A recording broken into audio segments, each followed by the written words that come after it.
that sucks.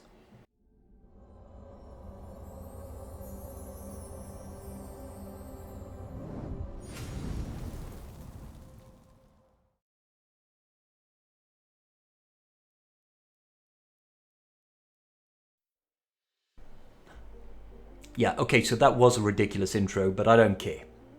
Basically, I saw the latest feats that are going to be applied for the upcoming Galactic Challenges, and it just made me upset. What can I say? Now, I am all for CG, trying to push their agenda and trying to make sure that we gear up the latest and greatest. Beskar Mando, is he really that great? The latest and greatest characters that they release, and they want to sort of gate-lock the top-tier rewards in all their latest challenges and abilities and all that sort of jazz behind these characters. So when we look at things like Coruscant, Galactic Republic for the Galactic Challenge, and we see that here we have Galactic Republic as the enemy and bonuses for Empire, and then we take a look back at the actual feats required for it. It's going to be requiring a battle with the Beskar Mando in your team. Now, that's nothing new to us. We knew that this month of January, all the Galactic Challenges had a bunch of Beskar Mando feats to stop us getting the real top-end rewards. Now, what I wasn't prepared for is when I saw the upcoming Galactic Challenges, such as Mandalorian on Navarro, which requires you to have a complete full team of Mandalorians, and then again in the following week on Camino, we are going to have to require another full team of Mandos. Now, this is worse than the battle with Beskar Mando, because this is, we need to complete the entire wave with the Mandalorian team, the actual faction itself. Now, I don't know about you guys, but the Mandalorian faction only just arrived, and the characters that are in it are, for the most part, hot trash. Now, I know we've had past use out of characters like Jango Fett, like Canderous. You can use the Mandalorian and stuff like that, and Sabine Wren. Sure, no, you can't. And Garsak, no. Imperial, who? The Armourer. She's a Marquis. And Beskar Mando. You guys do remember how difficult the Rebel one was, right? How hard it was to try and get those feats done. How much damage they had, how much TM they had. How am I supposed to clear a full team of tier 7 units with this trash? God damn. God damn. Now, I don't want to come off like, like I'm salty or anything. I mean, I am, but I'm not just a whiner, guys. This is really more about them setting the precedent of what can we expect from future Galactic Challenges.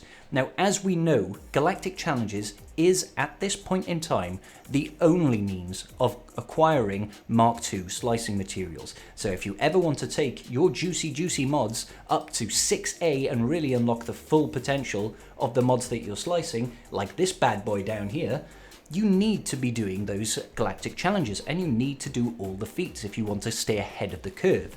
Now, I wouldn't mind so much if there were other ways for us to actually get these materials, but as it is, it looks like they're gate-locking the next 2 weeks of all the Galactic Challenges, and that, like I said, it sets a really bad precedent. What's next when we're going to get, this future conquest mode? Is that also going to be gate-locked behind, I don't know, latest toons are the only people that can actually go in or do anything? There's always been that to some extent. If you wanted to get the most benefit out of these rewards, you needed to have something new and shiny to really do good damage in raids or whatever. But this is like full-on gate lock. Full-on gate lock, because if you can't do the full team feat, you're not even going to get the second best rewards. You'll get like third best rewards. And it's really going to decrease your ability to slice material mats, and I think that's just an absolutely terrible thing for them to set as a precedent for this game. I don't know about you guys.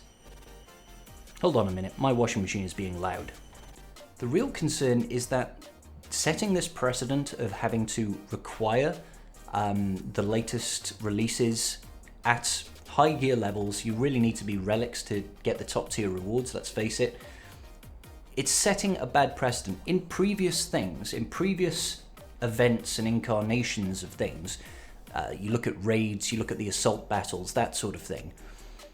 These are recurring events. They come back round and you'll be able to do them again. That's not quite the same when it comes to these Galactic Challenges, because these Galactic Challenges are just rotating all the time, constantly. They're always going to be looking, how are they going to push your roster? What factions do people least have geared?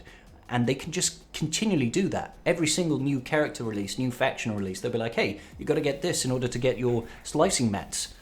It's not like Galactic, it's not like the assault battles that we know come round once or twice a month, and we're like, oh, okay, yeah, I've got that, so I'll have that for next month because, I've got my rebels geared up, so I know that I can do that event, and I've got my Ewoks geared up, and there's not an Ewok event, I've got my Empire and Droid geared up for the Forest Moon event, etc., that sort of thing. That's sort of repeatable content that you can rely on. With these Galactic Challenges, they have utmost liberty to change the requirements for the feats each and every time it comes around. So every time they introduce new factions, they're like, okay, we're going to claw back some of those rewards that we're giving you. Look how good we are. In one hand, we're giving you these rewards for Mark II slicing materials, but on the other hand, we're like, but actually we're just going to claw this back because you don't have the latest characters and we don't want to actually give you all those Mark II slicing material matters. So it's like, it's particularly bad, I feel, for Galactic Challenges, and I really hope that this is something that they're going to turn back on. I'm hoping we're going to see State of the Galaxy. I'm hoping we're going to see Road Aheads coming out soon, because we haven't had anything in the way of communication from CG this year, and this is not a good way to start it. I don't know about you guys. Why don't you let me know in the comments down below, what do you think about these new feats for Galactic Challenges? I think it's kind of gross, right? Anyway, guys, thanks for joining. If you do enjoy my content, please do hit the like and the subscribe button. Check the description down below where you will actually find links to my Twitter, my Twitch, and my Discord. Please do come join me, have a chinwag, and we'll all have a bloody good time. Fantastic. Alright then. So until the next time, guys, see you in the next video. Peace out. Just giving a quick shout out to my patrons. I appreciate each and every single one of you, and without your support, I wouldn't be doing this today. Thanks so much.